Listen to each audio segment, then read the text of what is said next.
teman-teman semua, apa kabar hari ini? Semoga semuanya sehat-sehat selalu ya. Oh ya, hari ini aku bakal bahas tentang kecemasan. Pernah gak sih kalian tuh merasa cemas?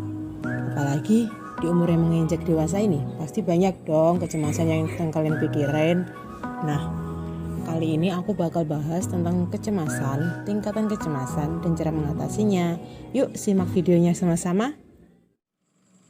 Kecemasan adalah suatu istilah yang menggambarkan gangguan psikologi yang dapat memiliki karakter berupa rasa takut, keprihatinan terhadap masa depan, kekhawatiran yang berkepanjangan, dan rasa gugup.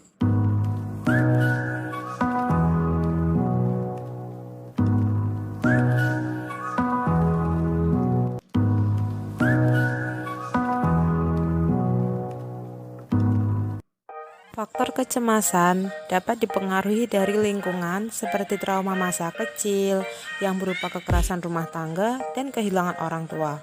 Kemudian masalah besar dalam hidup, contohnya seperti krisis finansial dan gagalnya hubungan asmara, dapat memicu kecemasan.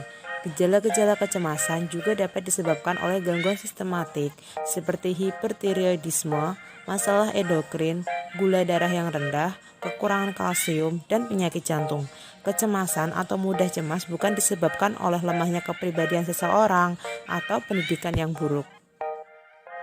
Gangguan kecemasan ada beberapa tipe. Yang pertama, gangguan kecemasan umum atau disebut dengan GID, Generalized Anxiety Disorder. Gangguan kecemasan ini mengkhawatirkan masalah keuangan, kesehatan, pekerjaan, atau keluarga, namun tidak bisa menentukan hal apa yang sebenarnya mereka khawatirkan. Panic disorder atau panik yang tidak normal. Pasien dengan gangguan ini menderita serangan rasa takut dan panik secara cepat dan tiba-tiba. Fobia. Kondisi ini memiliki karakteristik rasa takut yang tidak diketahui mengapa terhadap suatu objek, situasi, atau makhluk hidup. Contohnya, takut ketinggian, takut ruangan sempit, takut terhadap laba-laba, atau takut seperti GID di mana pasien tidak bisa menentukan apa yang mereka khawatirkan. Social Anxiety Disorder atau gangguan kecemasan bersosialisasi.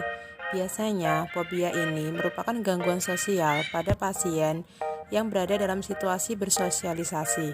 Umumnya pasien menghindari perkumpulan sosial karena rasa takut memalukan diri sendiri dan dipandang oleh orang lain.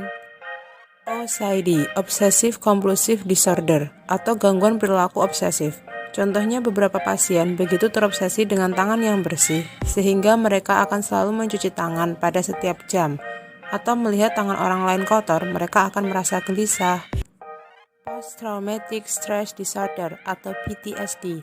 Gangguan ini disebabkan oleh kejadian masa lalu yang menyebabkan trauma seperti kecelakaan, pemerkosaan, atau menyaksikan tindakan kriminal.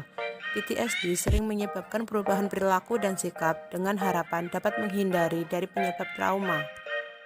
Separation Anxiety Disorder adalah gangguan kecemasan dalam perpisahan. Pasien dengan gangguan ini akan mengalami kecemasan berlebihan dan kepanikan ketika mereka berpisah dengan seseorang atau suatu tempat yang memberi rasa aman kepada mereka. Orang-orang yang mengalami gejala-gejala seperti yang disebutkan sebelumnya sebaiknya menemui psikiater atau psikologis yang terlatih. Dalam mendiagnosa gangguan kecemasan, uji kesehatan mental berupa observasi dan diskusi mengenai apa yang dirasakan pasien bisa dilakukan. Selain itu, evaluasi komprehensif tentang sejarah keluarga juga ditanyakan. Tergantung dengan jawaban Anda dan manual standar diagnosa. Untuk gangguan kecemasan, dokter akan mengidentifikasikan tipe apa yang sedang Anda derita dan apa yang menyebabkannya, kemudian akan memberikan perawatan seperti apa yang paling cocok untuk Anda.